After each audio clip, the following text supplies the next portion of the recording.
Welcome to another episode of Inspired Voices. My name is Riera, and this is Meaghan Mencer. Hello. I appreciate you being on the show. Yeah, I appreciate being here. Yeah. Why don't you tell everybody what you do? So I am a functional health practitioner and do a lot of work in business development, focusing on health and business strategy. Oh, fancy. No. I wanted to have you on because, well, first off, because of what you do. But also, I see your stories and how you talk to the camera and stuff like that, and you're like very lively, I guess you could say. It's a good thing. It's a good thing. And I'm like wondering, like, damn, she got a lot of energy and stuff like that. So I guess that comes from like the health and fitness side of Jesus. Jesus, primarily. From Jesus' side? Yeah, I would say. Source of everything, honestly, yeah. Have you always been like that, even as like a kid and stuff like that? I would say I definitely started that way and got away from it. And now I'm on this mission. Part of like the story that I've been sharing recently is just like rediscovering my 7-year-old dream.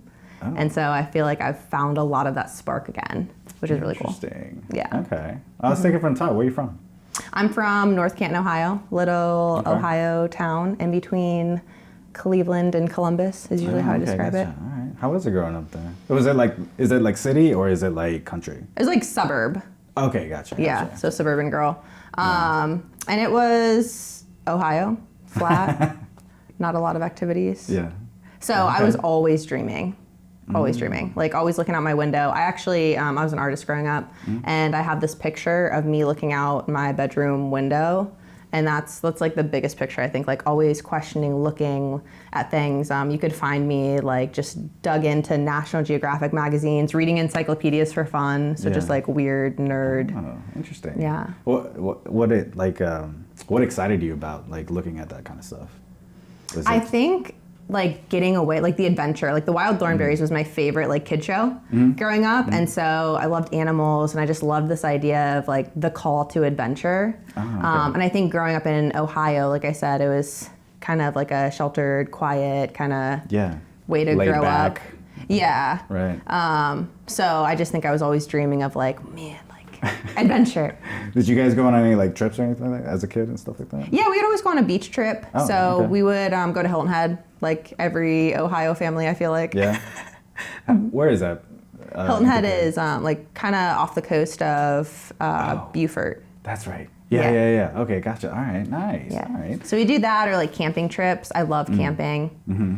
Yeah, you definitely seem like an outdoors kind of girl. I love that. I love it. I've gotten like mixed. Like some people have not think I'm outdoorsy, but I like associating with that. Yeah, so. Yeah. It fits you more. Thank you. Yes, it's working. Yeah. So you've always been like adventurous, I guess, like seeking the outdoors and stuff like that. Did you ever feel like once you got to a certain age, did you ever like travel anywhere alone? Or was it always just kind of with family until you were an adult? Yeah, recently. I just started traveling alone. Actually, last year, I was a keynote speaker in Spain. And it was my first solo international trip. Damn. Yeah. That's big. Yeah, it was. It was huge.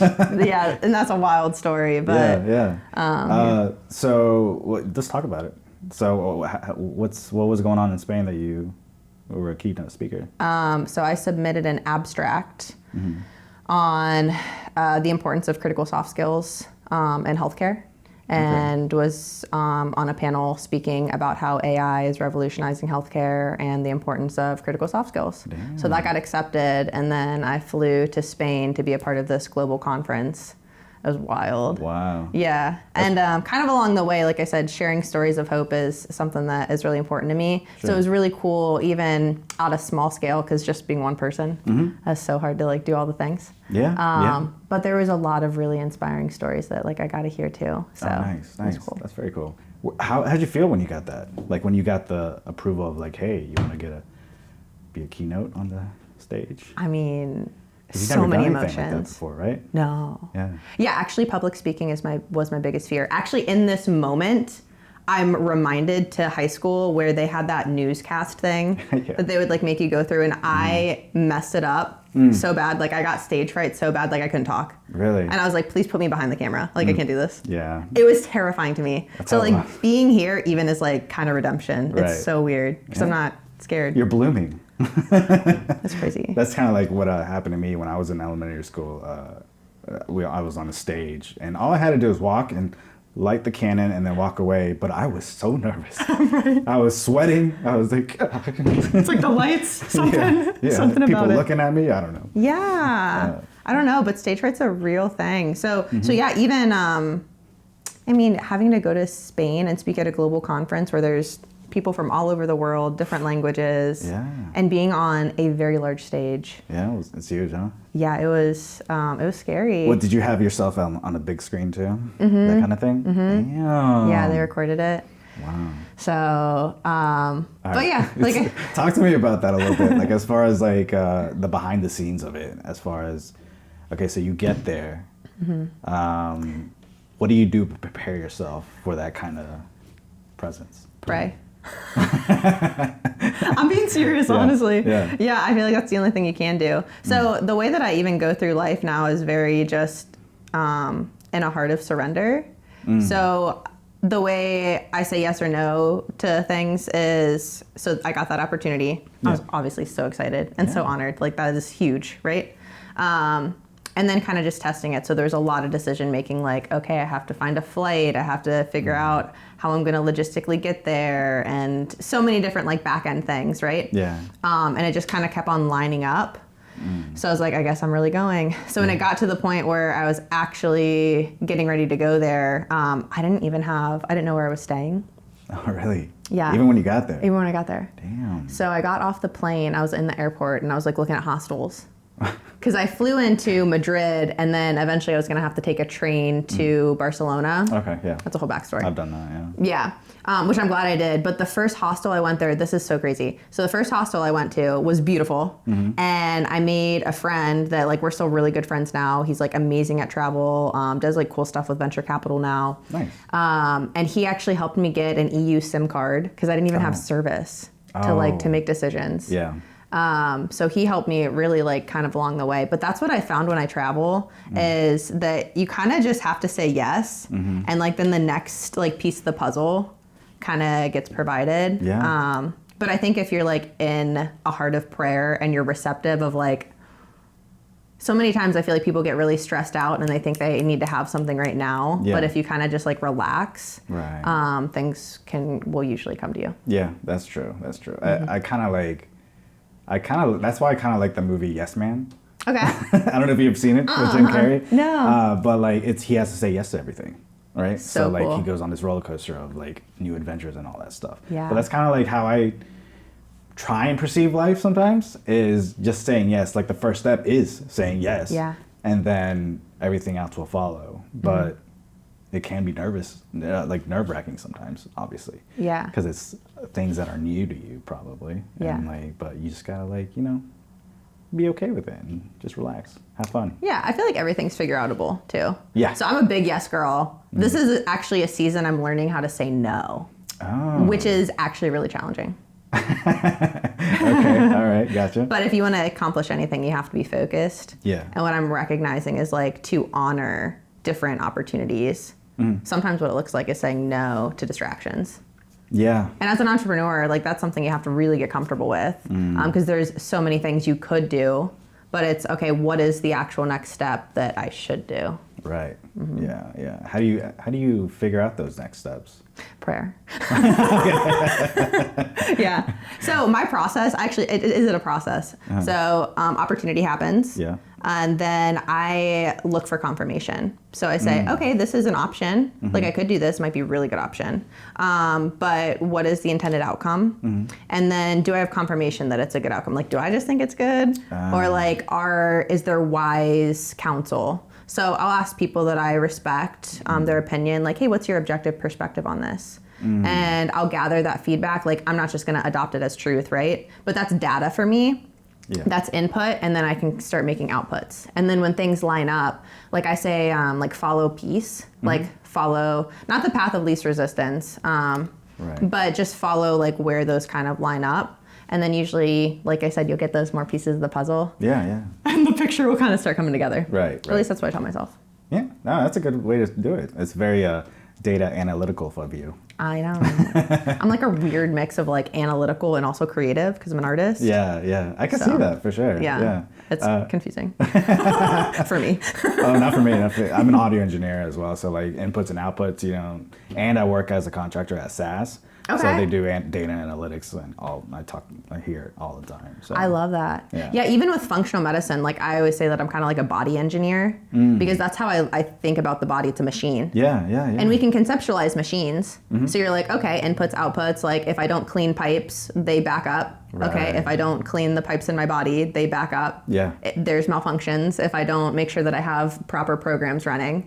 And if I have a program that has malware, well, then I need to do stuff to clean it up or like reprogram.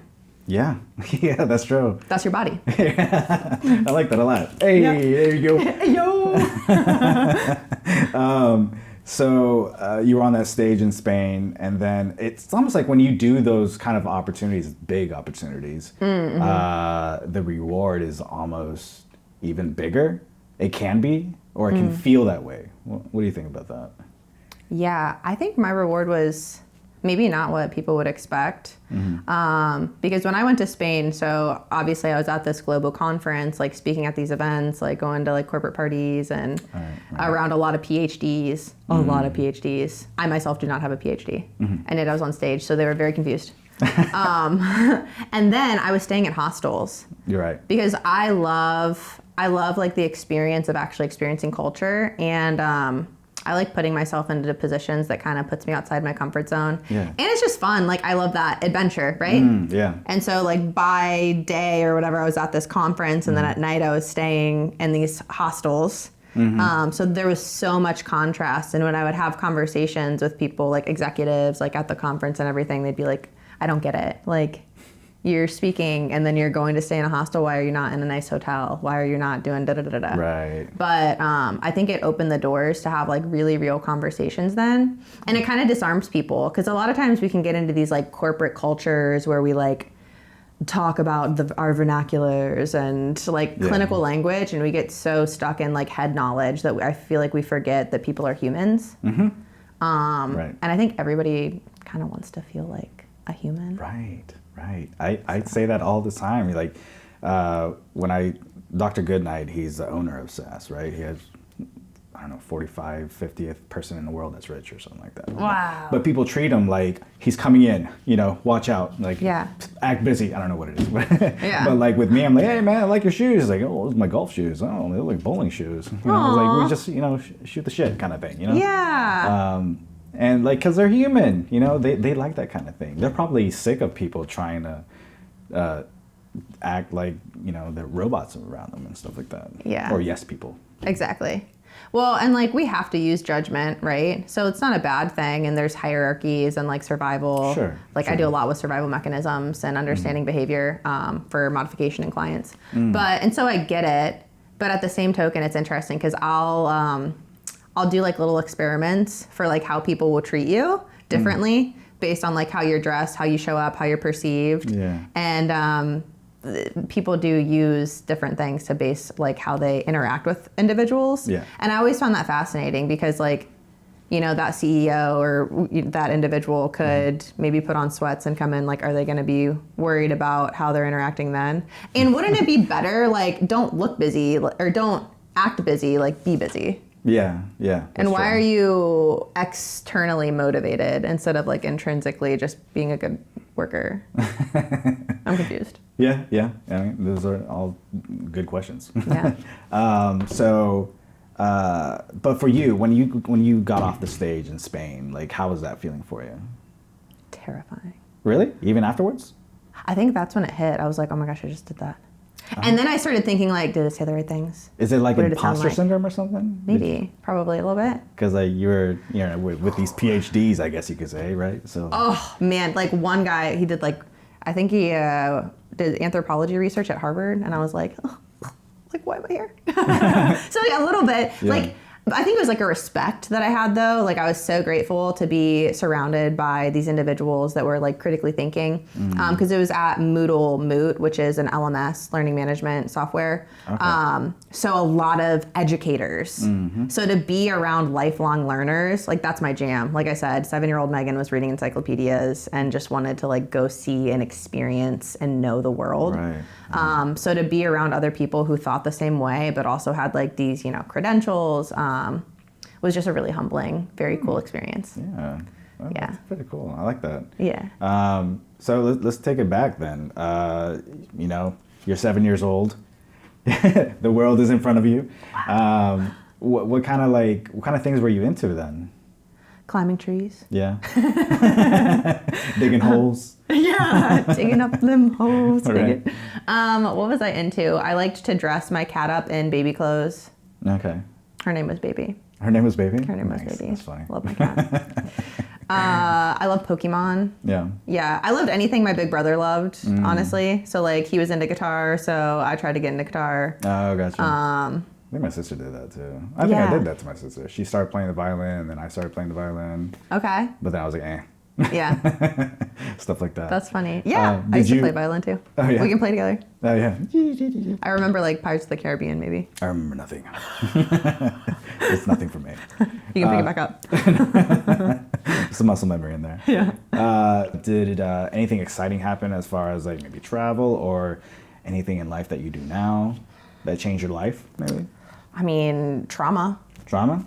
Love trauma. Let's go. Love me some trauma. Like we need coffee now. Right, We realize some bourbon. Yeah. In the words of Jordan Peterson, I think I've definitely learned how to reinvent myself multiple times, which is beautiful. But I learned that for sure. Yeah. I think that's why I always clung to art so tenderly. I love art, and I haven't painted in so long, and I want to get back to it. It's like your piece. Yeah, I always said even like a small child, like preschool Meaghan. I remember thinking like, oh, art is so cool because I can paint whatever image I want to see in the world. Oh, yeah. Yeah. Yeah, that's true. So I it's never really like, thought about it. Yeah. So like no matter what you want to see, like it could be raining outside, I paint a sunshine. And my mind is there in the sunshine. Did you want to do something like in life with art like that? Actually, yeah. I actually had a scholarship to go to SCAD, and I was going to do art therapy, but life redirected. Yeah. So the perception that and feedback that I got was like art isn't a real job kind of deal. And so I kind of allowed like that pressure to maybe pivot me into a different direction. Right. And then, like I said, so different events in life happened that kind of directed me into healthcare. So I struggled with chronic illness, and that's what led me to functional health. Oh, okay, gotcha. What age were you when you found out about it? So 15, about Okay. 15. Gotcha. Yeah, in 8th grade, I actually was misdiagnosed. Yeah, it was a crazy story. So we'll backtrack a little bit. Sure, yeah. So I had chronic strep throat as a little girl. And what I know now is there's a huge link between trauma and chronic illness. Yeah. So my parents got divorced when I was young. And on the surface, like I handled it super fine. So that nobody worried about me. Like I think I went to show and tell and I was like, my mommy and daddy are getting a divorce. Yay. And the teacher was like, oh, let's not share that. Right. And I was like, what? That's always been my approach. That's like, funny. this is what's happening. Right. So I had chronic strep throat, and what's interesting is now I know stress usually finds a weak point in the body, and I remember like having early memories of like putting my hands between like stress and turmoil in the home or whatever, arguing, and then so that part of the body was affected. Now, what are tonsils and adenoids? Filtration systems. So that weakened my immune system, being on the constant antibiotics, and then also didn't have those filtration systems to help process toxins. So later in life, definitely struggled with chronic illness. I think huge link there for suppressed immune system. I had an ovarian cyst that ruptured, and they actually misdiagnosed it as appendicitis. So they took my appendix out unnecessarily. Wow, unnecessarily. Yeah, wow. unnecessarily. And it was weird because they woke me up and they're like, "We took that out for you." I was like, oh, what? Can I have it back? Right. You don't need that. Well, we learned later in science that the appendix actually holds your probiotics. Yeah. And so after that, I developed gastrointestinal issues. Damn. And by the time I was 15, I had all of these different diagnoses from like different doctors that they just like, everything was idiopathic, this and that, whatever. They tried to put me on different drugs, and I was like, no, I don't want to do this. I would say in high school is when I developed a lot like chronic fatigue.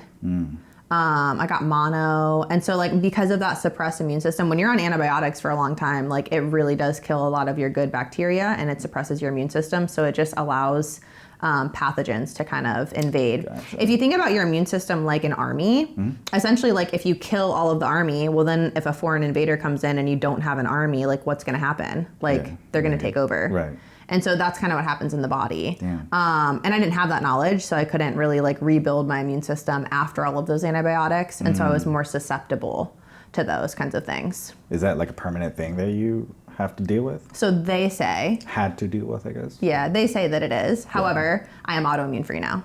Oh, nice. Which is why I'm in functional medicine. So you got an army now. I got an army. I got a good immune system now. Nice. Yeah, we good. Yeah, I used to be celiac, and I can eat bread now. Hey. So, ayo. Love me some bread. Yeah, sourdough. But, yeah, so misdiagnosis. And then when I was 15,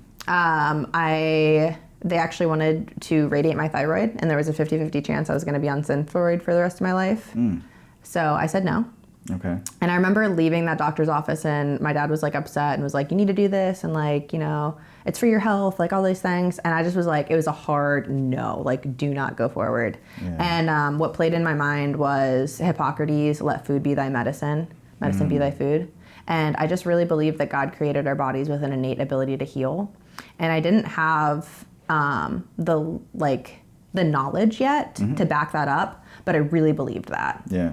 And it was solid enough that I just committed my life from that point to eradicating chronic illness within me, because I didn't want to feel bad. Yeah, that was at 15, you said? That was at 15. That was at 15. Yeah. Very shortly after that, I watched a documentary. It was called The Connection Mind Your Body. And I don't want to get it wrong, but like from what I remember of it was that this journalist went through journalism school, and she found out she had terminal cancer. And so she went on a journey finding other people who had these like terminal diagnoses, but had overcome them. Right. And really how. And what was so interesting is what they found with that was the relaxation response. So we have a stress response, right? Stress in the body, it's a good thing. It wakes you up in the morning. Right. Survival, yeah. Like it helps you run away from a tiger. Yeah. But what happens when you're constantly in overdrive, right? Like things heat up, and it creates friction, creates resistance, and like creates like dis-ease. So what is the remedy to that? Well, the relaxation response. Right. So how do we access that? Well, what's interesting is throughout any kind of culture, one thing that really, really, really works well is prayer. Prayer, meditation. So, yeah. I mean, it's all meditation, isn't it? Yeah, exactly. Yeah, and the Bible says like to meditate on things. Like it's specifically in there for a reason. Yeah. And the reason I even like the Bible as a historic text is a large majority of it was talking to people who had been in slavery, and they had to relearn how to just function and like survive, right? So there's a lot of really good instruction in there. It says like, and when you fast. So we know fasting can be really good for autophagy, for cellular renewal, all of these things. Yeah. So I think it's important to listen to these things. So relaxation response really interested me, and I was like, oh, okay, cool. Like, how can I have this help with chronic illness? Yeah. And like I said, so there's a huge link between chronic illness and trauma, right? And both deal with rewiring of survival mechanisms. Both are very helpful both can be addressed with a relaxation response with your nervous system. Okay. So that's a lot of the work that I get into is nervous system, survival kind of mechanisms. Interesting. I never really, I knew about it, but like the way you worded it was like, oh, it kind of like connected the dots even more for me. Yay! That's my goal. I love that. Yay! It's working. It's like, I've said this before on the podcast, but like I'm a professional actor.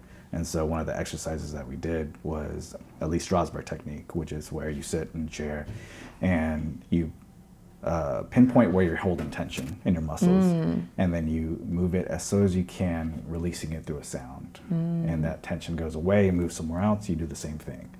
And you do that for an hour. And so like by the end, you're just like a noodle, you know what I mean? But like, I knew that stress was always like a health killer as well. Again, the way you articulated it, like, oh, that makes even more sense now. Yeah. And so I guess, but I never really connected, because I knew those things as separate things, but I never connected them together as a possibility of health. Yeah. That's like, I feel like my mission in life is to connect the dots. A lot of what I do with clients is really just like helping them bridge gaps. And my number one strength is connectedness. So like I'm always seeing like the bridge in things. Yeah. I like that. I like that. What's kind of like the first thing you point out to your clients? Is it like, okay, start with like meditation or prayer or whatever it is that kind of relaxes you? Or is it? Your identity. Identity? Yeah, what's really interesting, especially chronic illness, because the world loves to label and diagnose you. And so the first thing that we address is language. And because a lot of people will be like, oh, well, my anxiety, no, that's not yours. That is not yours. You're not anxiety. You're actually human, and you're like a very awesome human. And if you would like to reprogram things, you have power and authority to do that. However, we have to practice. And I think what adults kind of forget is that learning anything is repetition. Yeah. How do you strengthen a muscle? A lot of reps. How do you teach a baby how to speak? A lot of repetition. Right. But for some reason, we forget that as adults, and we like want things to be instant and immediate. And we have to be a little bit more patient with ourselves and just recognize that like you've established a certain pattern, but that doesn't mean that it can't change. It might be hard. Right. But what are the steps to get there? And when we ask the right questions, that gets your brain thinking, and your brain is an amazing computer. You just need to know how to ask the right questions. Same thing with like ChatGPT, right? Like it's not gonna do anything for you unless you're asking it the right thing. Yeah, or AI in general. In general, yeah. Yeah, sometimes I'm doing something on Photoshop and I was like, remove this person. And it gives me like a child that's like half cut. And I'm like, no. Please stop. Yeah. That's awesome. Yeah, that makes complete sense. I don't know. I mean, I'm sure it has to do with technology as well, as far as like, lack of patience, I guess you could say, in adults. But that is like, patience is one of the things that we forget as adults that we need to do. And that it's okay to be a beginner. I think we get to this place where like we're just like trying to like prove ourselves and survive, right? And like position ourselves in like hierarchies that we're like, hey, it's actually okay to be where you're at. And people are really willing to help you. But a lot of times we have to like let go of our ego and say, I don't know what I don't know, but I know that I can learn it if I ask the right questions. Yeah. So how would you recommend somebody to know how to ask the right questions?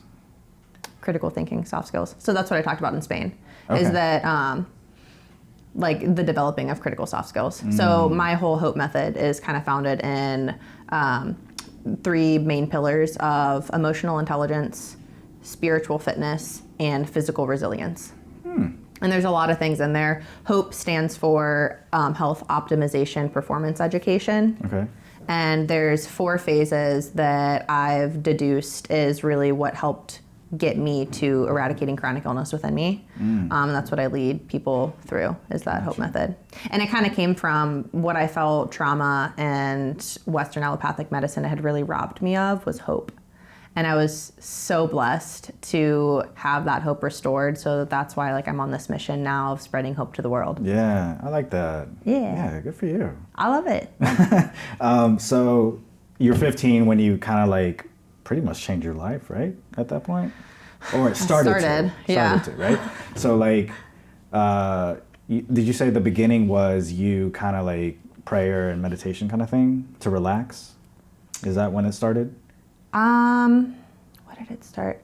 I mean, there's a lot of different things. Like I did start seeing a homeopath. That documentary, I think, is what opened the door of like leading me in the right direction. And kind of similarly, like I had my faith and my health were like totally different, like separated. Yeah. Cause like I grew up in a Christian household and like prayed and stuff, but I didn't realize that it had an implication on my physical health. Right, yeah. And so that documentary, like the connection mind, your body, I was like, oh, wait a second. Like God is 3 in 1. Our mind, body, and spirit are actually not separate. it's a whole machine. Your body is whole. You cannot separate it. Yeah. And so a lot of clients will come to me and they'll have fitness goals and they'll say, I just want to work on fitness. And I'll say, you can't. You literally can't. Yeah. Because your mindset is impacting your fitness goals, your motivation levels, like your emotions, your hormones, like everything is literally ingrained together, and we want to separate, we want to compartmentalize, we want to specialize, especially in America. And yet it is all interwoven. And the more we can be okay with the muddiness of that, the more we'll see results. I like that. I like that a lot, because like even online you see people want to lose weight, do this, whatever it is. But like they never really talk about the trifecta of it. Health, it's fitness. so important. Yeah, absolutely. So after the documentary, it led you to kind of like researching more things after that, or is it? Yeah. Okay, cool. I'm a big like knock on all the doors girl. So I just went and I started knocking. Nice. And like learning and like researching and trying things out. Yeah, taking messy action has just been how I've gotten everywhere in life. I like that, messy action, because like you don't need to worry about like if you're in the wrong direction or this isn't working for whatever it is. Now you know, which it'll guide you. Yeah, absolutely. And like a no in a closed door is honestly sometimes better. Like a maybe is real hard to navigate. But a no is at least like, okay, redirection. Yeah, that's true. Absolutely. Never heard it worded like that either. God, you're so good with words. Oh my gosh. You know what? It's the Jordan Peterson. I've been reading. I've been trying to work on storytelling and articulation. Oh, nice. I love Very words. Cool. All right, I'll have to check him out. I mean, I know about him, but I don't dive deep into it. So. Yeah, he's an amazing just speaker. I love like the words that he uses. And what's interesting about language is like it dictates everything, but everybody chooses different words based on their experience, their culture. And because I love culture so much, that was always really important to me, is like asking people like, well, what's your definition of this? Because a lot of times we can be saying the same thing, but our definitions might be slightly different, or our angle, our perspective is maybe a different angle.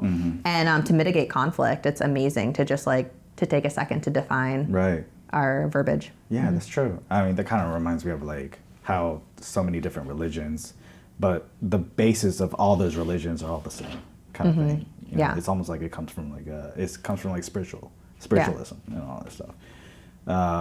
So when you were learning on all those things at 15 and opening doors and stuff like that to your brain, did you like at that point your goals change at that point, right? As far as what you wanted to do in life? I didn't know it at the time. Like I had always been just on a personal health mission because I didn't want to feel bad. Gotcha. I still loved art. I still had my passions, loved traveling.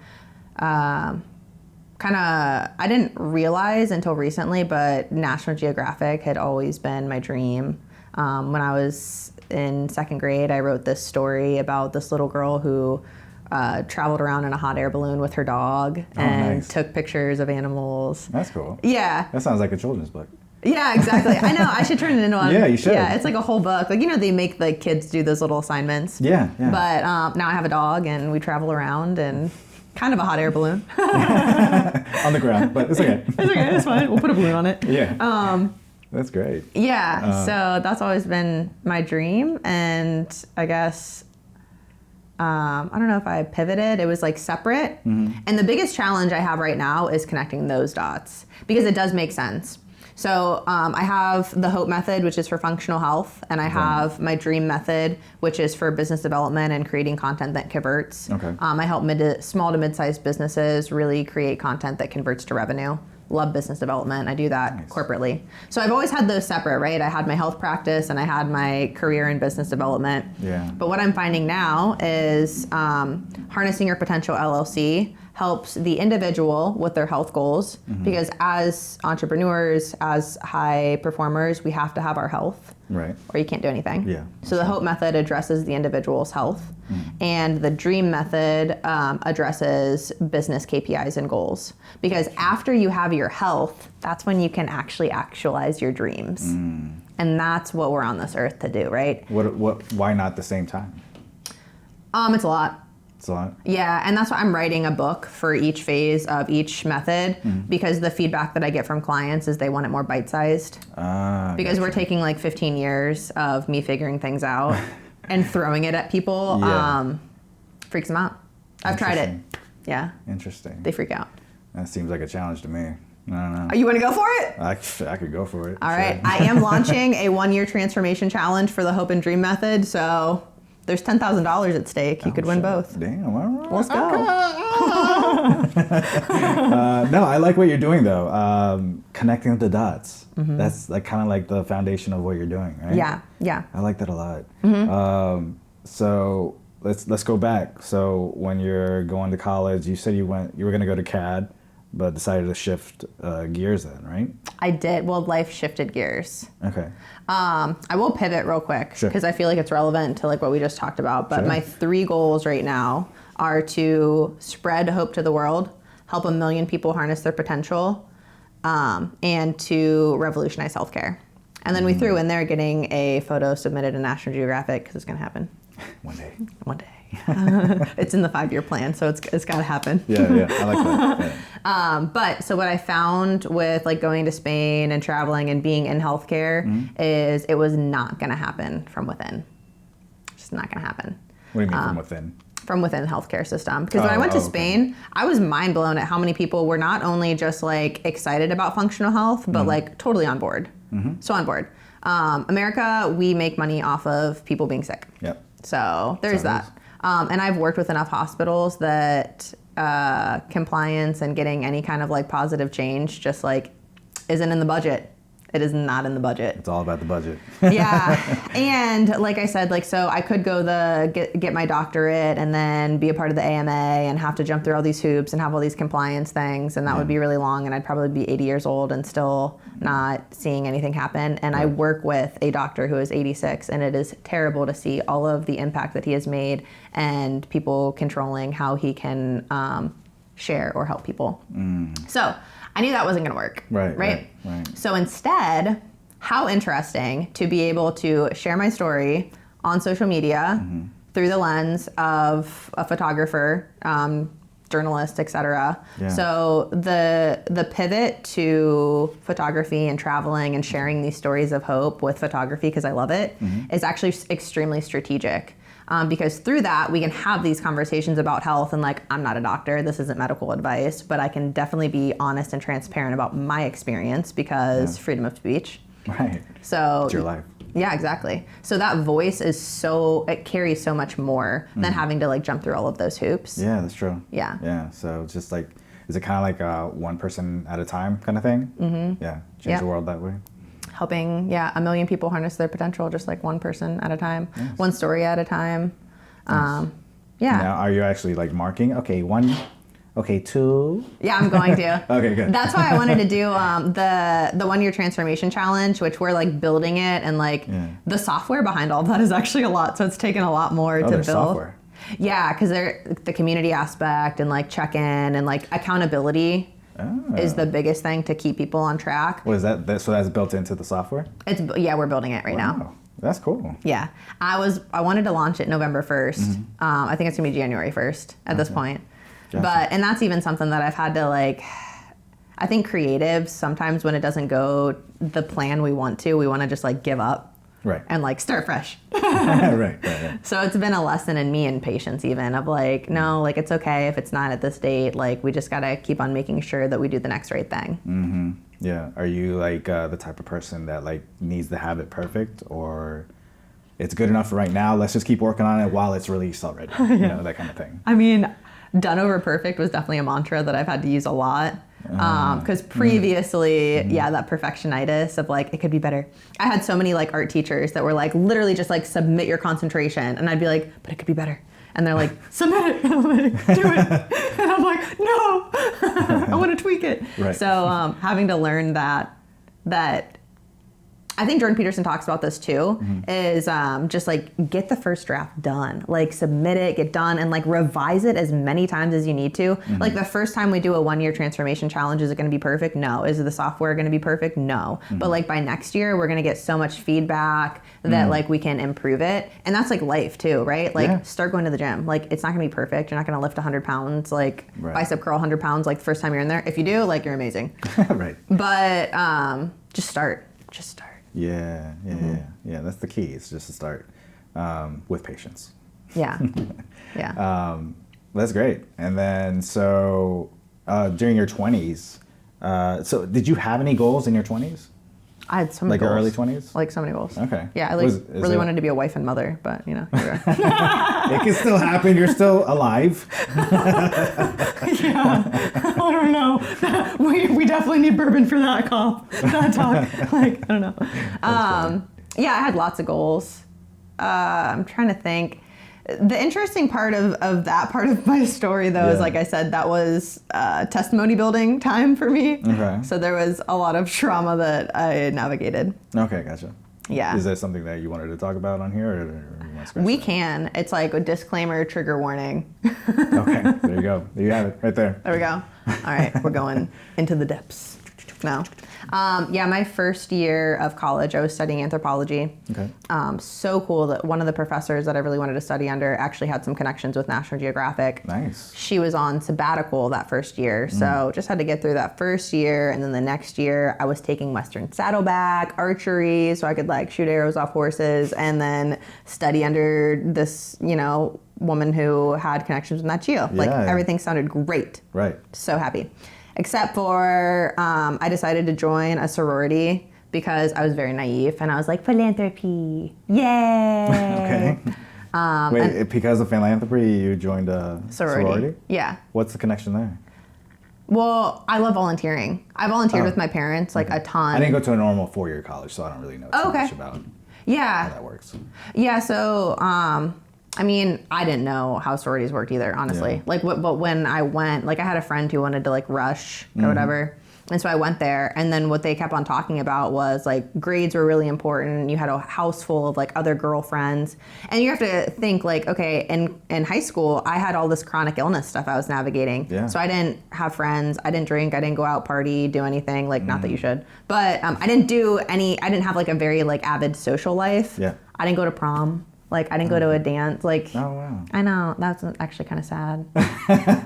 You know what? I teared up a little bit. Yeah, I know, right? All the boys in my high school, shame on you. Look at her now. Look at me now. I know. Where's the dress? I just wanted the dress. You're right. Yeah.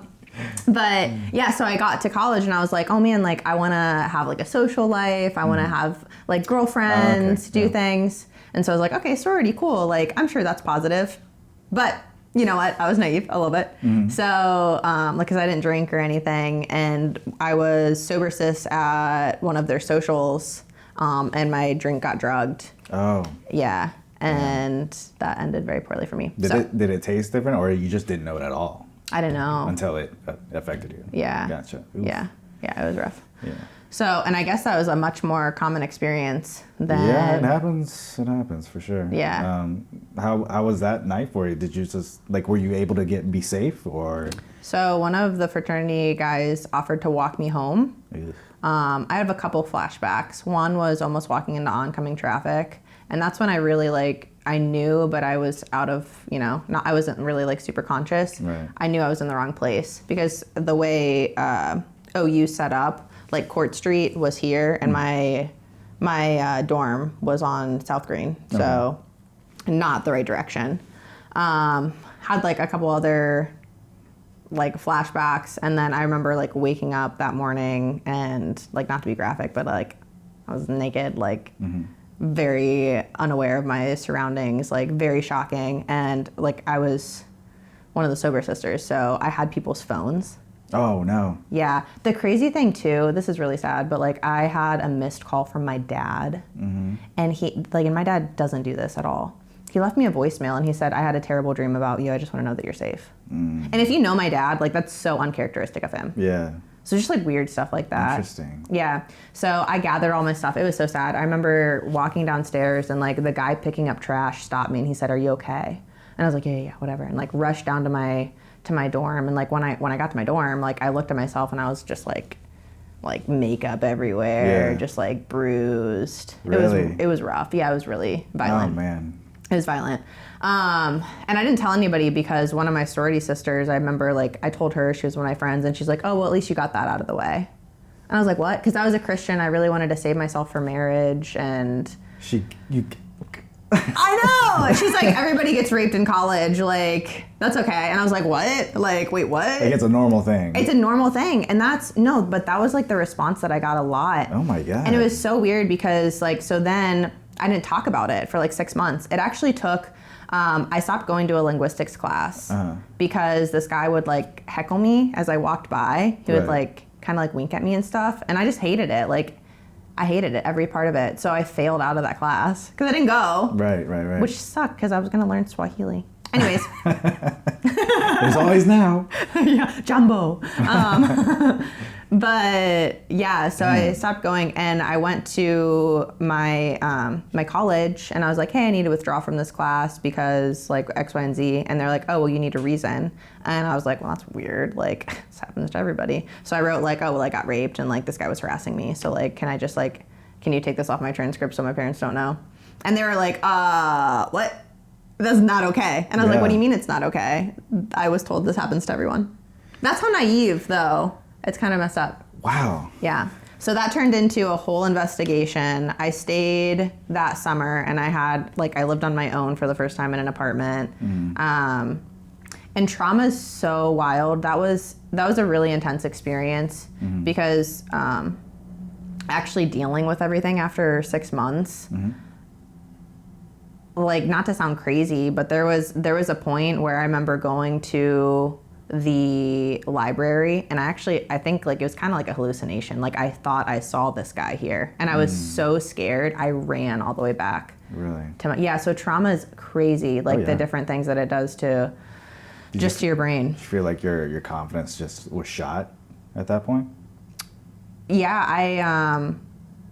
I really struggled with identity. I didn't feel like myself anymore. I remember there was this one moment too that I looked into the mirror and it's like I didn't recognize myself looking back. Oh, wow. Yeah, it was a really out of body experience. And there's that entire summer, honestly, like I don't have a memory of it. But to make a long story short, so we went through a whole investigation process because I had this perspective, like I didn't want to ruin somebody's life kind of deal. Like I just wanted redemption for myself. And so I didn't go to the hearing or anything. And so they found him not guilty of any mental, bodily, or physical harm. And my parents were like pretty... Did you even know who it was? I did. Oh, okay, gotcha. Yeah. All right. Yeah, and it was, there's like other things that were kind of like messed up. Like I tried to address it with the individual and like it was just messed up. Yeah. But, so it was kind of like my family was pretty upset that like there was no justice. But the way I took it is I was like, you know what, like I'm just glad at least I spoke up and like now I can move forward. Now I can start healing. So I made the really hard decision to come home. I had all of those things. Like I really wanted to do the National Geographic and all these things, but I made the decision to come home and I'm glad I did. Was that within the same year? It was, yeah. Okay. So it was that summer. I came home like before fall semester started. Gotcha. Yeah. Man, that's wild. Okay, so you felt like you couldn't start healing until the hearing was done? Well, because it was still so present. Like I had to be, oh my gosh, they like interrogated you. I had to actually go to a health clinic 6 months after the fact, and they had to check me out for this like whole investigation process. Yeah. And the nurse was so rude to me. She's like, well, how do you not know if you were like sexually active or something? And I'm like, well, one, lady, like I've never been sexually active, so I don't even know how it really works.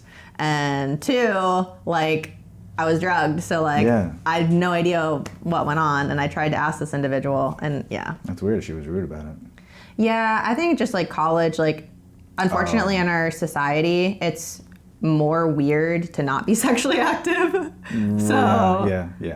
And I think too, like there's like this perception that like girls claim they got raped or something, or can be dramatic. Right. So then what's really hard is like when something actually happens to somebody, it makes you not want to say anything out of shame and guilt. Yeah. And shame and guilt's a really big thing. But the redemption out of that is I actually did share my story with a couple of friends, and one of the girls I worked with at a cafe, she actually had a similar experience. And she was able to share her voice, and she started a FUCK rape culture on campus and brought awareness to it. So it's just so amazing, like what our voices can actually accomplish. Yeah, by speaking that's up. why I do this, is to give, not just to let people know that there is options out there for them, other options, but also to change perspective. Yeah. And like, perspective is everything. It's like, everybody has a different perspective. If you get to know more perspectives, you have more understanding of the world. Yeah. You know? Dude, that's anthropology, man. I love it. Is it? Like kindred spirit. But damn, so you healed. So how was the healing process for you? Man. That's gotta be rough. I don't know, Right? man. Like, I don't know. yes and no. Like I said, so after that moment, I just remember like kind of a peace. Like the investigation was over. I was Yeah. like, pfft, like Off your shoulders kind of this thing? is, yeah, just like I felt like I could move forward. I'm like, this is what we're dealing with now. Now I get to focus on healing. Like I made the decision to not go back to college, and that was really sad, but I'm very ambitious. So I was like, well, if I'm not going to go to college, then I'm going to start massage therapy. So I put myself in massage therapy school, which in and of itself was extremely healing. Cause like after dealing with, being like physically assaulted and then having somebody like therapeutically put their hands on you. Yeah. I didn't connect the dots until later, but Damn. I was like, that was healing. That's probably the last thing like people would want to do. Yeah. Right? Yeah. That's insane. And it's so weird. The only reason I started doing it is like as a child, I used to like give my uncle like little foot massages, and he'd give me like 10 cents or whatever. And I remember him saying, or like, and we would give each other like massages in college, like little friends or whatever for stress.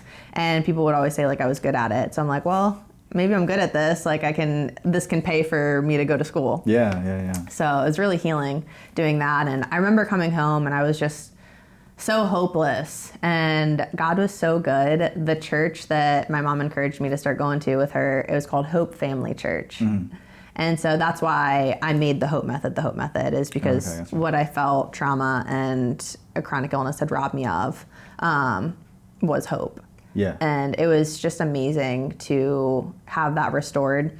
And there was one of the first messages that I heard there, that I'd never heard this message in church before at all, was your story matters. And I kind of had grown up in a church that was kind of fluffy, like find your one person and like share Jesus and like just fluffy. And I had all these questions about like theology and things. And so I'd never heard that like my story could matter. And so that was wild. And I was like, okay, wow, like maybe all of this experience I went through, like maybe it's for a purpose. And it was so cool because shortly after that, I connected to a friend I worked with at a cafe, and she was in linguistics and I was in anthropology. And she was like, hey, like, I think you should really pray about coming on this missions trip with me to Thailand. We're working in the red light district. We're going to share hope with prostitutes. Like, you're 19 and you just went through this traumatic thing, you should come. And I was like, yeah, let me ask my parents real quick. Right. And they were like, no. But it's wild because, so I went through this and there's like a whole fundraising thing, right? Like I'm 19, I don't have a lot of money. And my mom was very against it. And she's like, well, you know what? Like, you'll know you're supposed to go on this trip if God sends a check out of the sky for you. And I was like, all right, God, like, what do we do now? I guess I'm not going to Thailand. About a week later, I got a refund check in the mail from my college. For like the exact amount I needed for my plane ticket. Damn. And so I handed it to her. I'm like, I guess this came out, and it kind of like mail, kind of came out of the sky. Yeah. That's funny. That's hilarious. Yeah, that's, I mean, for me, it's the law of attraction right there. Yeah. That's basically what it is. That's awesome. Congratulations. You went to Thailand. I did. Yeah? It was wild. Was that your first international trip? It was. Yeah. Yeah, it was a heavy one too. Yeah? Was it a culture shock for you? Yes and no. I think like when I thought about Thailand, I thought that it was gonna be like hard and we were gonna have to like be careful about sharing the gospel. But what's interesting about Buddhist cultures, and like I loved Buddhism, like I read Siddhartha and I was actually really interested in Buddhism growing up. But what I learned about it is Buddhism is all about emptying yourself out. And although Thailand is the land of smiles, I would observe people when they didn't know you were watching, and they just looked so empty. And I think like when you constantly empty yourself out, like it makes sense. So it was interesting to me that like I thought we were really gonna have to work to like to share, you know, hope with people. Yeah. But they wanted it. Like they came to us and they were like, please like teach me about God. Like Right. I need hope. I need something because there's no hope here. And especially with prostitutes, so a lot of what we worked with is like helping the girls get their passports back because there would be a lot of girls like from villages that were stuck in Thailand and they couldn't like go see their families because their pimps like had their passports. Oh, I didn't know It's that. very like complex. That's interesting. Yeah, human trafficking is like really interesting to study, and it happens in the U.S. like, and nobody wants to talk about it. I didn't think about like the whole passport situation there or anything anywhere. Right? Yeah, So- there's a lot of logistical things, and I think too like I'm grateful that actually I had the experience I had because I think I was a little bit like self-righteous, and like when I would think about prostitution before like, you know, having my own experience with assault, I'd be like, oh wow, why did they choose that lifestyle? Like kind of judgmental. Right. But a lot of those girls don't choose that. Right, no. And if they had another option, but there's a lot of fear because also like monetarily, that's how they're supporting their families. Yeah. And being a woman in Thailand, like what are you going to do to be able to support your family? Like what about education? Like there's so many barriers that you really can't look down on somebody for like wanting to feed their children. Right. It's so complex. That's true. It's too complex for anybody to judge. Yeah. Honestly. Yeah. Exactly. But yeah, that definitely for sure. So did when you brain fart. Oh god. Brain fart. Okay. So do you feel like when you went to Thailand you were, I don't want to say completely healed, but completely healed? No, not at all. not I at think all, we're huh? always healing. There's levels. I thought so. Yeah, that's why I didn't want to say it like that. But Yeah. Actually, there's a podcast I want to do that's called 7 Years of WTF in Business and Health. Because it actually takes your body 7 years for almost every single system and cell to be renewed. I think I remember that. Yeah. And trauma is one of those things. Like I said, it's a program. Yeah. So when we talk about like, you can have a victim mentality about it of like, oh, this is my trigger, this is my anniversary date, da da da. Well, there's stuff that you can work towards, but I always tell people like, give yourself grace for 7 years because you have to consistently be reprogramming things. Your body's trying to keep you safe. Yeah. And so that's why we have to work with it and say, hey, thank you for this trigger. Thank you for this opportunity to like make sure I'm safe, but like I'm okay. I'm okay. And you have to constantly reinforce that repetition. Yeah. But I think people take triggers as a negative thing, which I guess it can be in time, but like to give yourself grace on that, that's a big one. Yeah, and to be able to articulate it. For example, I just stayed at an Airbnb, and I had another experience. My house was broken into. I woke up to a man at the end of my bed. I know there's a lot. God. Yeah, I know. Like why? That's a whole other story. But so whenever I stay somewhere, like I'm very hyper vigilant still of like making sure doors are locked and Right. things like that. And so like if people like joke with safety things, it can kind of like spike my cortisol.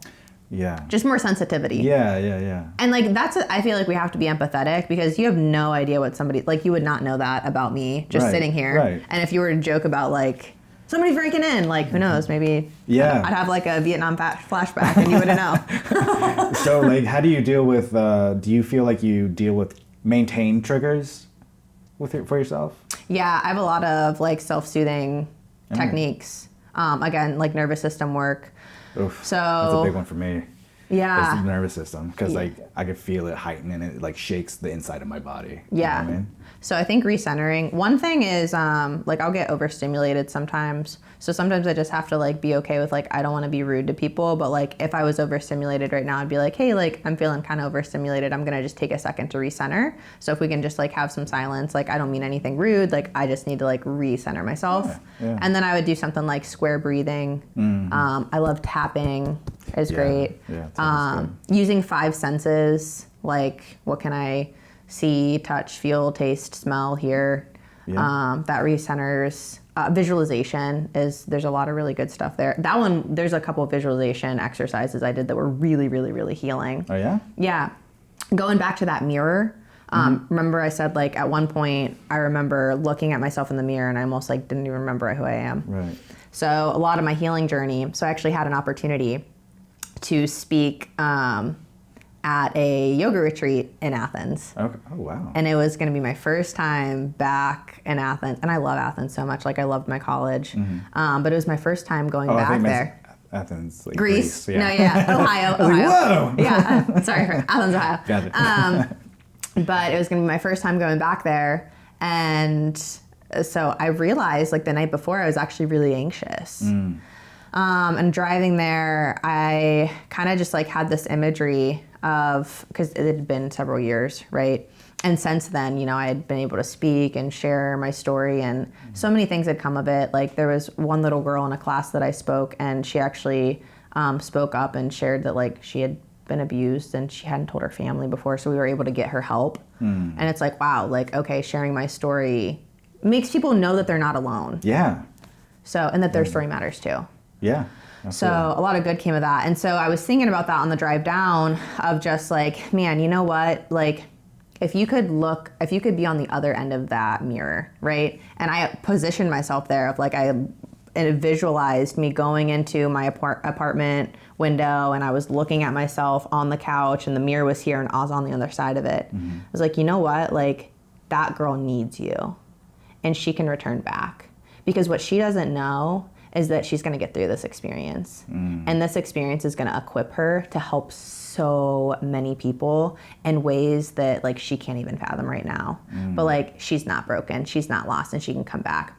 Because a lot of times with trauma, what people feel is it's not the experience that's traumatic, it's like the piece of them that feels like was lost or gets left there. Yeah. So a lot of times, like, we can do visualization exercises to feel like we have that back. I did that. That kind of reminds me of a hypnosis I've done. Yeah. Where you kind of like look at this projector projecting your, you could pick a trauma or something that happened in your past, right? So I did my childhood. And you look at the little boy in the screen, and you go into the screen and you talk to the little boy, like, what does he need to hear? Yeah. Right? In order for him to heal and stuff like that, you know? Yeah. So it's kind of the same thing. Yeah. I keep a picture of a child version of me on my desk. Oh. And because, again, I feel like adults forget, like, we're that little kid. Yeah. Yeah. We're still them. It comes out. Yeah. And they just need, like, we need the same thing. So, like, Right. How would you take care of that little girl or that little boy if they were physically right here? Like, how do we need to take care of ourselves then? Yeah. And, like, I have the same needs that, like, I had as 7 years old. I love playing outside. I love learning. You know what I mean? Like, I need affection, all of those things. So how would we take care of them? Like, I need good, healthy food. I need rest. I need water. Right. So, but we forget that, and we don't take care of ourselves the way we should. Yeah. That's interesting. I like it. Yeah. So talking a little bit about fitness, how, I don't know, what are your thoughts on supplements and all that stuff? Supplements? There's so many out there, right? Like, Yeah. What are your thoughts on That is so funny. That's like the number one. That's the first question people always ask. Oh, really? They're like, "What supplements should I take?" Yeah. So let's debunk that really quick. Let's do it. Supplements are supplemental. Okay. What we have to do first is nutrition and food and lifestyle. And then, like, so supplements are an advanced move. So if you think of your life as a video game, like, you gotta, like, have your character ready before you can start learning things. Yeah. Yeah. Oh, okay. Yeah. Gotcha. So supplements will actually waste your money. They are a waste of money if you do not have proper nutrition and lifestyle habits. Gotcha. But if you have that in place and you want an extra boost, then supplements are a good thing. Yeah, absolutely. So then we can, so food is medicine, right? We want to use food supplementally as well. But then there's things too that, especially in America, like, I could deep dive on, like, farming, pesticides, the lack of nutrients in our soil. I mean, that's the other thing too, is like, the food that we get, the quality of food that we get. Yeah. I don't know. You know, Exactly. Yeah, it's hard. So I usually recommend local regenerative diet as much as you can, the highest nutrients, like, because again, food is an energy source. So the reason why it's important to get, like, organic is not like some kind of fad or whatever. It's like you are going to get the most nutrients for your money. So it is a better investment. Okay. Because if you're just eating empty things, like, you're either going to pay in the front end with healthy regenerative food, or you're going to pay in the back end in a hospital. So if you don't make time for your health, you will soon make time for illness. Yeah. Yeah. Oof, that's a quote right there. That is, yeah. It's not mine. I did not coin that, but I don't turn it. Yeah, Mencer. No. But yeah, so if you wanted to start getting into supplements, I always say kind of like a good maintenance foundations. Well, first of all, it depends on the individual. So everybody's biochemistry is different. Yeah. You have different needs than I do. So I would recommend diagnostics, and that's phase 1 of the HOPE method. Okay. Is really learning yourself. Yeah, I've been wanting to do that, to take a test. I think it's called Viome. Viome's great. Yeah. That's a great one. Yeah, so like I definitely want to do that because I find myself like when I eat certain foods, especially dairy, it's like I get bloaty. And stuff like that. So like I really want to like dig deep in like what can or can't I eat. You know? And Viome will tell you which foods to use and avoid. So that's a really good one. A GI map is another good one. So I have access to all kinds of labs with my functional health practice. Nice. And I always recommend like any labs that your insurance will cover, like get those and you'll at least like get some data, but we need data to make good decisions. So people will ask like, oh, what supplements should I take? Well, what supplements do you need? Right. Because you can take messy action, and I can tell you like generally these things would be probably beneficial for you. But what would be better is to get specific and say, hey, like what genes do you have? What don't you have? Like so then we can know which kind of magnesium, which kind of like B12, what kind of supplements are going to be helpful for your body, and like what symptoms. So supplements are supplemental. They are not to symptom manage, and your body is synergistic. And so what Western medicine has programmed us with is like, oh, I want this result, so I need to take this drug, and it'll lead to this. But we forget about all of the side effects because your body is a whole system. Right. And so there are different things that you say like, oh, well, I want to sleep better. Well, functional medicine asks the question, why? Why are you not sleeping well? Is it stress? Is it neurological? Is it physical? So what is the root of it? Because that's going to determine which route we go with supplements. Yeah. I take a few supplements right now, and I notice like when I take ashwagandha. Okay. And so like that's great. I've noticed that when I'm not on ashwagandha, my nerves are higher, and I'm just not as calm. Yeah. And like I don't know. It's not calm. And so like, but when I take ashwagandha, I find myself being more relaxed and stuff like that. Yeah. Ashwagandha is an amazing adaptogen. So it helps with that stress and relaxation response. It's also really beneficial for testosterone. So yeah, that's true. Yeah. Because my energy, that's another thing. And my energy level like didn't seem so high, you know, when I was off it and stuff like that. Yeah. But that also I'm thinking about like, you know, I try to eat healthy. You know, and stuff like that. A lot. I'm you know sure what I hear even more? Oh my gosh, my favorite thing is with clients. They're like, oh yeah, I ate a healthy diet, and then I'll get texts, and they're like, well, I went to McDonald's yesterday, but I only do that occasionally, and that's another deep dive. But like addiction and like delusion is very rampant, and I feel like we have to be really honest with ourselves, especially with food. Right? Oh my gosh, well, food and like anything, like coffee, sugar, alcohol, anything we put in our bodies. Yeah, I recently had a conversation, which like I tracked it with an individual of like how often they were drinking, but their perception of their drinking was like, oh, like one day, like here or there, and I was like, it's actually 4 days a week for the past 4 weeks, which is definitely enough for a pattern. Right. Yeah, and that's a lot for your liver. I get that. Like with the doctors, I was like, how often do you drink? I'm like, once every 3 months. Yeah. You know, I was like, I don't really drink that much. But like, I wonder why they asked that question. I think it's because of like insurance stuff, but I don't know. Oh, I mean, alcohol's poison. It is. So, okay, there's fine. that. There is that, yeah, sure. So, stop poisoning yourselves.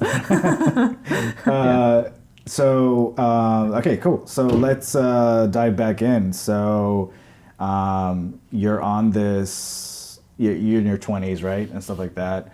What kind of happens the next phase in your life kind of thing? Yeah. Well, I won a Barista championship. Oh. I know. Okay. Surprise. Yeah, I was a competitive barista before I was in health. Okay. That was kind of my artistic outlet. I love doing latte art. I would put like people's favorite animal in their coffee. Yeah. Yeah, and my first job ever, my mom told me, you might be the only smile somebody sees today, so shine bright. So that's why I end everything with keep shining. Oh, nice. And that's why I'm so like smiley all the time. Gotcha. Because you might be the only one someone sees. Everybody needs a smile. That's true. Yeah, and coffee is like therapy. Like being a barista, like you hear some stuff. Oh, yeah, but Yeah. it's kind of like a bartender. Yeah, yeah, exactly. So like, but I liked it because there was like, my bar was in between, so it was like good barrier. Yeah. But making somebody's coffee every day, like literally is honestly a love language. Yeah, It is. Yeah, for sure, absolutely. Yeah. You saved their life. Basically, healthcare was a normal transition for me. Right. But yeah, so I won a barista championship actually. And so then I had the opportunity to move to Columbus to change districts. And I was going to help with just customer service and training standards, all that kind of stuff. Yeah. And I was dating, it was like my first real boyfriend at the time, and ended up getting married, and then that was like a whole can of worms. So that actually did not end super well. Oh. Yeah. So he had an affair and was physically abusive. And Oh, no. Yeah. Damn. Then it was a mess. Yeah. So you had to like learn how to retrust after that point? I'm still learning that. I'm like in my I hate men phase right now. So Gotcha. just kidding. We don't hate men. Don't hate me. Maybe edit that. Stay away. Just kidding. Just kidding. Now I'm relearning, and like I say that, I joke, but I think it is like I'm a very, very trusting person. So like, what do we see? Pattern over pattern in Megan's things is like kind of naive and like overly trusting, and then like it's in these situations that we're like, oh, I didn't see that coming, but like maybe if I don't know. I don't know how you do that. Yeah. Maybe like the only thing I can think of is like just taking a step back and like kind of taking the time to analyze. I don't know. But yeah, I don't have the solution for that one yet. I don't know. Yeah. Like healthcare and like stuff like that, like I'm a source of information for there. Right. But for relationships, no. I'm not an expert. I gotcha. And then so that was, how long ago was that? The end? So that was 2020. It was wild. Okay. Yeah. So the pandemic. Yeah. Did the pandemic like kind of finish it off? Yes and no. It was more so like stuff in my business actually started like happening. And he kind of got what he said is like a little resentful. And so had the affair. I was actually helping with like a retreat in Mexico, and then I found that out. And so then when the pandemic happened, I just knew that it was not going to be a safe living situation to like be there. Be closed in. Yeah. So I moved back, and like the goal, what I was praying still at that time is like, oh, if God was going to like redeem and restore. But we even went to counseling, and like he just was like, I don't want it to work. So, and I had to look at the counselor and be like, what do I do with that? So it was kind of like a surrender thing. I was really angry at God for a while because I did like the practicing the power, the power of a praying wife. I went to church by myself. I had people like lay hands on me. I went through a sozo. Like I put myself in counseling. I tried like to be a good wife. Like I did like the pure romance thing and like tried to just like I tried everything I could. And so it was really hard for me, especially as a Christian. Again, like a common theme is like, as a Christian, you know, not saving myself or not be like, I guess not choosing to lose my virginity, like having that taken away from me was really hard. Right. And then divorce was the other thing that I did not want to happen. Right. And so feeling like it was out of my control, and just recognizing that like, you know, sometimes people choose other things and it's not my fault. Right.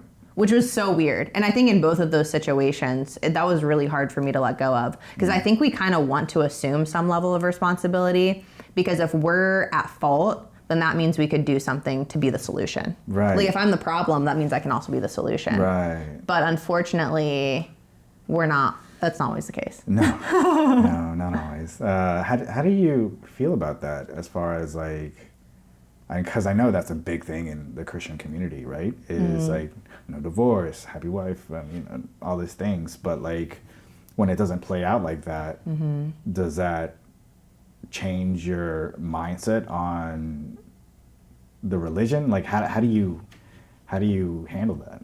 I mean, that's a great conversation. It's something we need to talk more about because I had a lot of questions. Yeah. And there was, again, a lot of guilt and shame. There was a lot of, I felt condemnation, but we know there's no condemnation for those who are in Christ. So what do we look at? What does Scripture say? And that's what I always say is like, if you're confused, like everything's literally in the Bible. It is a blueprint for how to live life, if nothing else. But isn't what the Bible says to not get divorced? Well, God doesn't like divorce, right? But like, so what are the parameters? Why is divorce in there? And so divorce is allowed if there's infidelity, if there's abuse. In both situations, there was physical abuse and there was an affair. Yeah. So I was biblically released. However, I think there's also this kind of not talked about Christian thing where, like, you hear those stories where it's like, God redeemed our relationship. Right. And so for a while, I was like, oh, maybe if I prayed harder, maybe if I had more faith. But actually what I found out of that, and like, no disrespect or anything, but like, I'm super grateful God walked me through that because I would not be where I'm at today had I still stayed in that. Yeah. So, you know, I think everybody's story is unique. And again, it goes back to like, we can't judge them. However, we have to recognize that like people are going to judge us. Like I get judged. Yeah, sure. I've had boys like not date me because I'm damaged goods. I dated one guy, man, like I really liked him. He ended up ghosting me. And because his parents didn't like that I came from a family of divorce. So it's like judgment's going to be there and that's sad. But we can't let it define us kind of deal. And I think that's why it's so important that our identity, going back to that, right, that it's secure in something. For me as a Christian, my identity is secure in Christ. And I know I make decisions based on like ethics and morals that align with my values. And when you're secure and you're confident in that, you know, like love 30%, like 30% of people are going to love you, 30% are going to hate you, and 30% of people don't care. So like. Gotcha. Yeah, that makes sense. Yeah. That's interesting. Because, you know, the fact that there's so many different types of Christians as well, right? So the ones that you said, you know, judged and the other people that do this and stuff like that. And then it kind of made me think of, well, I guess Christianity as a whole is maybe one thing, but really Christianity within yourself is kind of the key. Yeah, I think that's spirituality in general. And like, man, again, such a good thing that we need to talk more about because the church shouldn't be divided, but it is. And like, that's a whole conversation about doctrine and like why Paul literally says like, don't quarrel about doctrine. It profits nobody. Like talk about good news because everybody benefits from that. So like, regardless about religion or anything, like the reason I follow Jesus is because, yeah, there are a lot of commonalities in lots of religions. I've studied all of them. But why I landed with Jesus is because in every other religion, there is no other God that loved us so much that he died for us. There's none. That is the separation. And so I think about that, like, man, if I'm going to align my values with something, I want to align my values with somebody who demonstrated that kind of servant leadership, that kind of sacrificial leadership. And that's why, like, so with Christianity, my view is that I want to be like Jesus. Like, regardless of the doctrine, like I go to a non-denominational church. I love the theology. I love knowledge. However, like how I want to live my life is like, I want to be like Jesus. I want to go and talk to the people at the well. Like, I want to hang out with prostitutes and like hear their story because their story matters. And I want to live my life by a code of ethics that I believe in, but I'm not going to judge other people regardless of how they do. I'm going to invite them into like, hey, don't drink alcohol. It's poison. Don't do it. Like, take care of your temple. That's just a health thing right there, you know? Yeah, but your spiritual health is so important too, right? It's not separate. That's true. Yeah. So I want to invite people into that, but like, I'm also going to sit with them and be like, hey, like, you know, why is this important to you? What's your view? Where did that come from? Or other religions too, right? Like I love, like I've had Muslim friends, Hindu friends, and like I always love like, you know, like what does that mean to you? Where did that come from? And like, how do you express that? It's interesting. Yeah. You really connect with people too, because that's like, I don't know, I feel like spiritualism is with all religions, is a personal thing. Yeah. Yeah. Well, it should be, right? Yeah. Even like with Christianity, you're not supposed to, but like I think the goal is to have a personal relationship with our creator, with whatever you want to label that is, like source, all of those things, and that's spirituality. But again, going back to asking the right questions, I think some people who are spiritual but don't align value-wise, like specifically with something, maybe just have some more questions to ask. So getting really clear on like, what do you believe? Why do you believe that? Right. And then it's really fun where those conversations go. That's like a whole like eternity, like infinity kind of convo. Ask questions they never asked before kind of thing. Yeah. Yeah. I think for me, it's my God is like the universe. Yeah. My God is the universe. My God is the law of attraction, right? That's where kind of like where the religion standpoint is for me and stuff like that. But I mean, like I said, it's like almost like that is like the foundation of all religion and stuff like that. It seems like. Well, like source. So like, where does that come from and why? Yeah. And then how does that manifest? And at what point, like, so what's kind of next? I guess like with because I've done like The Secret, like law of attraction, a lot of that stuff. My biggest question was like, what's the point? Where does this go? What's the point of all of that? Like, what's the point of life? I think like if you ask the question why enough, you get down into that root. Do you know? Have you answered that for yourself? For me, I have. I think for me personally, like what I've deduced, like the point of life, in one way, I think purpose is like if you look at cells or what's passed down, we have like different like generational things that are passed down. For me, I felt like my purpose was to be a chain breaker. I know, I love that, right? But yeah, I wanted. That's how I feel like what I am. I feel like our generation, like a lot of people I relate with feel that. Yeah. And why? Like why are randomly, I remember being a little kid and like just wanting to like break generational sin, generational whatever, trauma. Yeah. Being that like chain breaker. Yeah. I've talked to so many people that are like that. Like where does that come from?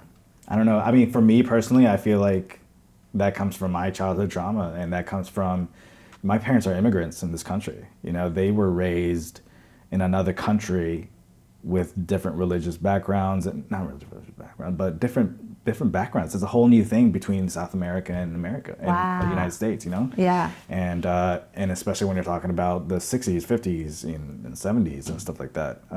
And so their way of thinking is just different and more restricted. And because we have technology, we have all these things now with us in our generation, we're able to have more options and more, more of a web to different things. So our mind is just more expanded. Yeah. Which creates a different outcome. Yeah. And I think options can almost like keep you stuck sometimes though, too. Because you're which option? Which one? Especially when you have ADHD. So many. Yeah. Oh, God. Amen. I know. I feel like a lot of millennials too, like we like, there's so many options. So we're like shiny objects. Yeah. All of the things. It's not like when I tell people, I was like, I'm so good at so many different things. It's just about what I want to do. Yeah. Like, oh, you're so good at different things. I'm like, I'm not trying to be a dick about it, but it's hard when you have too many options. Yeah. Well, and like in the age of technology, and that's why I think focus is so important. Like first step, you have to have vision, right? Yeah. A lot of people can have vision, but we get thrown into a very integrated kind of culture about like action. So we think we can have vision, but a lot of times we haven't actually like thought about like, well, why? Why do you care? It's like, oh, I want this thing, but why? That's the actual vision. The why is the vision. Yeah. And then once you know that why, then you can be laser focused of like, yeah, there's these 10 things I could do, but again, like, but if I want to get here, kind of like you're like in pool, right? And you're going to be like, okay, what's the best angle to get there? Yeah, exactly. Yeah. I like that a lot. Focus is powerful. It really is. Yeah. Do you do certain things to help you focus more? Oh, all kinds of stuff. Do you have ADHD?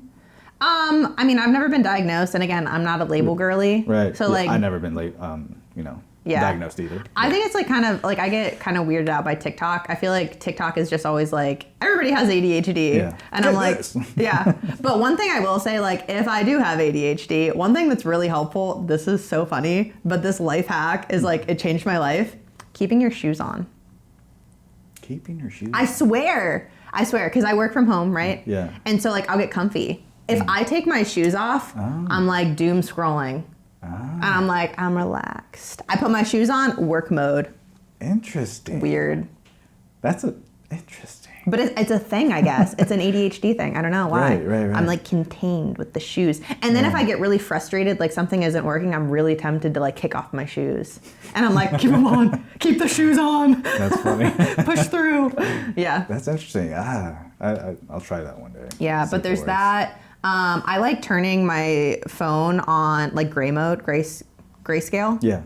And so there's less stimulus. Yeah. Doing digital detoxes. My friend showed me like a Pomodoro clock. So like if I'm really struggling with like a task that I don't want to do, but I know I have to do it, then I'll do that. Oh, and my planner. I switched to having an hour by hour planner because I'm an all the things girly. So I like to do all the things. Yeah. So I block it in there. Okay. I block transition time in there. Yeah, that's important. Transition times. Ooh, I'm bad at that. About those? I know, and people will ask me for times. Like even this, like anything doing after, I'm like, oh, like I'm sure this time will work, and then I'm like, sorry, I'm gonna be an hour late. It's not a big deal, right? But yeah, so I'll plug that in, and then I also schedule my time. So I schedule when I'm going to the gym. I schedule when I'm taking a hot bath. I schedule when, because I know myself, and if I don't, then like I will just spiral in the chaos of like, I can do anything but shiny right now. You know what I found too, like when you're doing those little tasks hour by hour, is also writing down the little tiny things. Little tiny things. Maybe like send this email or look at your budget real quick, for 5 minutes, whatever it is. All those little things, because like with me, I found that completing those 5 things first thing in the morning, I'm like, oh shit, I completed some things, which makes me want to do more. Yeah, I forget what that's called, but there's like a term for that, and that's really successful, of like little successes and then building more on it. Yeah, so I make every client every day do 3 goals and 3 gratitudes, starting there. Especially if you have a hard time with closing gaps, 3 is really manageable. So you can say, for the entire day, what are 3 things that I need to accomplish today? And what are 3 things I'm grateful for? Because when you can posture yourself in a place of gratitude, it just helps you kind of like feel more productive too. But that's also why every morning it's a non-negotiable for me to make my bed. Because it's one small win that I start my day with that like then I'm ready to get more wins. Yeah. Oh, that makes sense. I used to do like gratitude in the morning and stuff like that. Yeah. But I never did the goal part in the morning too. So that's interesting. Yeah. So that's part of like that method as well. So every day you do 3 goals and 3 gratitudes. And then every week you do a success check-in. And it's kind of measuring where you're at. So we look at what's going well, what you want to see working better, where you're at in reference to your short, mid, and long-term goals. And then we look at what are 3 action steps that need to happen next week. Like what are 3 results that need to happen next week? What are the action steps you need to take in order to make those results happen? And what support do you need in making those happen? Yeah. And then you also keep in mind, like, because everybody's different, they work on their own pace. Yeah. And some people want a little bit more family time, balance than the work and stuff like that. So obviously you talk to your clients about that and stuff. Right? Yeah. Absolutely. And that's why 3, like I said, starting there is usually people have more than 3. Right. But starting with 3 and like you can always add more. Yeah. But let's make sure that we're nailing these 3 things. And then if we're not nailing one of like these 3 things, we need to say why. So what's getting in the way? And a lot of times it's tracking. So, did you track your macros? Or did you take your photos? Did you track X, Y, and Z? No, I didn't do it. Why? Well, I don't want to. Okay, well, we need to, because how can we measure our success if we're not measuring? Hello! Hello! But it's like that action of actually doing it. Yeah. And once people start seeing results, it's a little bit easier. Sure. But repetition. Repetition. That's probably the hardest thing people have, is being consistent, right? Oh, yeah. Yeah. Yeah, because you can be a master at anything in 5 years. But you have to do it consistently for 5 years. Yeah. So ADHD really messes with that if you're not focused. Put your shoes on. Put your shoes on. That's the title of the podcast. Put your shoes on. I'm gonna do it. What the fuck is this? Is this about feet? Yeah. Oh man. All right. So you're doing van life. You just started that. Yeah, I did. All right. How's that going for you? It's going great. Yeah. I slept in the Love's parking lot last night. Yeah. There was actually a lot of people there. I was surprised. I'm so excited. Overnight? Like staying overnight? Yeah, and like cars and everything. Huh. Which I guess like I said, I'm a little I'm hyper vigilant sometimes about safety. Right, yeah. So like I slept with my 9mm and Oh, nice. yeah. Yeah, I'm curious about that because, like, you've had the break-in you were talking about, things that happened in the past, and I'm like, damn. And then you're doing van life. It's like, Yeah. Why van life? Like, what was the decision there? Well, okay, 7-year-old Meaghan loved Eliza Thornberry. Right. And she lived in a van. Oh, okay. I've always wanted to live in a van. Like always, I don't know. Okay. Weird kid. So I know it's like a trend now, but like I've always wanted to like travel around in it. And I think just the freedom and like a goal of mine was to live somewhere new every 2 years. And so I've been building my life in a way that I could be very mobile. Yeah. Because I love perspectives too. So I was like, okay, small town Ohio has a certain way of living or interacting, but there's so many other places that have different ways of life. Right. Even in the U.S., we're very diverse. Yeah. So yeah, that's true. Oh, interesting. I want to experience that. Oh, I like that. Yeah. When did you start like actually like taking action on like I'm gonna get a van? Was that like after the divorce kind of thing? No, I've been researching it for over 10 years. Oh, wow. Like extensive research, builds. Yeah, like I've wanted to do this for like a long time. Yeah. Followed people on social media, built friends. Like I have friends, van life. I'm excited to meet up with. So it's been a long time, again, just focus and then waiting for the right opportunity. And so this, like the van that I got, it was already built out. It was really affordable. But it still had really great gas mileage. So for me, it was a great like test run it can be a daily driver. I can do weekend trips. So it made sense. You could come here and do a podcast. I could come here and do a from podcast. Ohio. Yeah, exactly. Randomly, random trip. Yeah, and I have another friend who I'm going to podcast with next week, I guess. Nice. So just traveling around. So it was the right time. And sometimes it's hard to be patient. But again, like I've been knocking on the door for van life for 10 years. And it has not opened until now. So here we are. That's awesome. Yeah. And so it's new, right? It's new for you still? It's new, yeah. Yeah. So like, how was the first night? The first night in the van, actually, I was a lot more comfortable than I thought I was going to Really? be. Yeah, and I almost chickened out. I almost like just got an Airbnb or a hotel. Right. But I was like, no, like I need to rip the Band-Aid off and just know that, because anytime you do something for the first time, you have that little bit of like Anxiety. unknown. Unknown, yeah. Yeah, going into the unknown, right? So I'm like, I know I'm going to be fine. I'm going to be safe. I have my 9mm. The blessing that came out of my house getting broken into is it made me learn about firearms. Oh. So I've done extensive training. I say for anybody who owns a firearm needs to train with it. Yeah. So you need to be a responsible firearm user. So I did extensive like defensive shooting training and stuff. So I feel comfortable and safe with that. Like if something were to happen, I will get out alive. Nice. Can't promise the other person. But. You shall see. Shots fired. Yeah, because like I remember when I did van life, that first night I couldn't sleep. Yeah. Because any little noise, I'm like, what is that? You know what I mean? So like, I'm very sensitive to hearing and seeing. So that's probably another reason why I couldn't sleep. Yeah. But you get used to it. Yeah, and I love camping. I love camping. I love traveling. I've pretty much been able to like sleep pretty well. When I was a baby, my mom would take me to work events with her, and she would just put me on the floor and I would like sleep. So Nice. I don't know. So I guess I'm kind of okay with that. Like Yeah. I can sleep on a rock and Nice. Yeah. That's good. That's awesome. And again, those like relaxation tactics. So like I can put myself to sleep like pretty much any time. Or homeopathy. So that's one supplement. If you're traveling, I feel like everybody needs Sleep Calm by Boron. It's homeopathy. And so like if I'm traveling and I know I'm only going to have a certain amount of time to sleep, that really does help my body just relax so that I can sleep when I need to. Yeah, and it's not like bad for you or anything? No, homeopathy. It's really fascinating to study homeopathy.